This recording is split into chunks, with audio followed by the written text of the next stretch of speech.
Okay, so I'm replacing my black tank valve and my gray tank valve while I'm at it. And I wasn't going to do a video on it until I got in there and realized this is no ordinary job. So I'll show you what I mean. There's lots of videos on how to do this, so it should have been really simple, except for...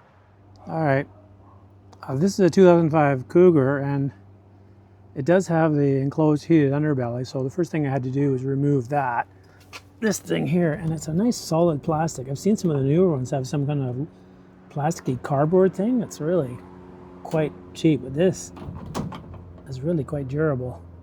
Anyway, so I pulled that. That's an easy job. And in my case, I had to remove this stabilizer on too, but that wasn't too hard. And then drop that. And then you have access to the sewer valves, which I'm about to show you as soon as I climb under there. All right, here we are under here. That is the black tank. And you can see I've already removed the valves. And that is the gray tank over there. And then we have the junction, and these things are sandwiched in between here. And no matter how much I pushed, pried, and came on the verge of breaking crap, I could not get these valves out. So on to Google and YouTube I go, and I found Love Your RV, found the solution. I'm going to show you his solution, even though you could just watch his video. But I cut this piece out, and I cut about, I don't know, not much, maybe less than an inch out of it. Maybe, hopefully that's enough. And then of course this dropped out, and the valves dropped out, and everything's hunky-dory, except that now I'm left with how to seal this up again. Well, he had the solution. What a smart guy.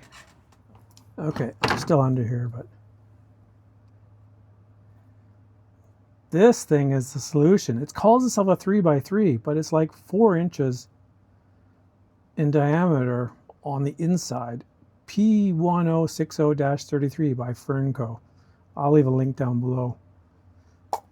And this, let's get this in place here. You can see the pipe is narrower, and the flange here, it's actually going to go, the pipe is not going to be what hooks in. It's going to be, can you see what's happening here? This outside is going to make the seal. And then over here, not going to make the seal on the pipe, which is what I thought I would have to do.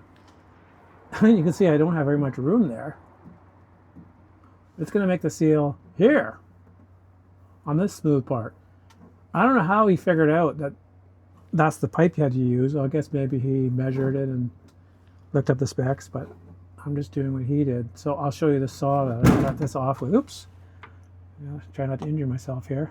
And that is the gray tank.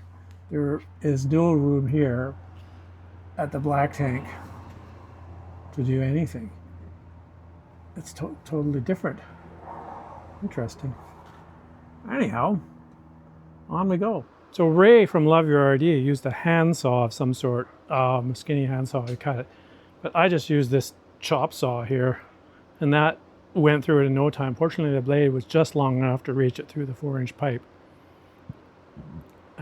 Yeah, that's my Cougar. I don't know what they were thinking when they designed this. It was probably easy for them to build it, but not so easy to repair. I'm really quite surprised that, back into my garage here, that this is the first time that that's being replaced. At least I think so, since the trailer is 20 years old now. Okay, I'm going to try by putting the rubber thing on first, and then try and squeeze the other ones in. Let's see how that goes. So, I got the first one and no problem. But this one, yeah, that one wouldn't go in. I know the light is creating shadows. I could not get that one in. So I don't know if you can see what I did with the bolts, but I spread them like bum cheeks. I'm going to say that in the video too. And I've got it in. And that, you only need 2. There's another bolt up there, and it still slides in. Of course, I'll loosen this off and spin it around the right direction and check for leaks. That's a job for tomorrow, because I'm happy that it's in there. Hopefully that's a better view of how I spread it apart with the nut and bolt and some washers to prevent too much stress on the flanges. Yeah, one on the kitty corner, just with 2 out of the 4, and it still slides in. Woohoo. All right, I got them in. Last night it was starting to get dark, but I have my light in here now. It's daylight, and I'm gonna. They're not torqued up. I just put them on finger tight. It's plastic, so it doesn't go very tight. I don't know what the torque setting is. Tighten it until it stops leaking before it starts breaking. How about that? Cool. Okay, well, the next all-important step is to check for leaks. And yeah, that doesn't look good. What's going on there?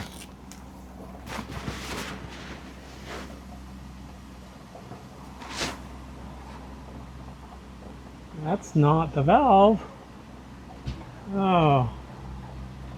Well, that's going to be fun now. I've managed to... Maybe that crack was already there. The tank is cracked right there. Well, I've repaired this before. I'm going to get a mixture of ABS glue and shreds of ABS, stir it up into a mixture, and then coat it on there. That's how I'm going to fix that. I fixed one of the other tanks before already, and it's held for years. The pool noodle, I just put that on to protect the wiring because it was getting chafed around there. I had put protection on it, but apparently not enough. And yeah, no other leaks. So the project was a success. Just I have a new problem. Well,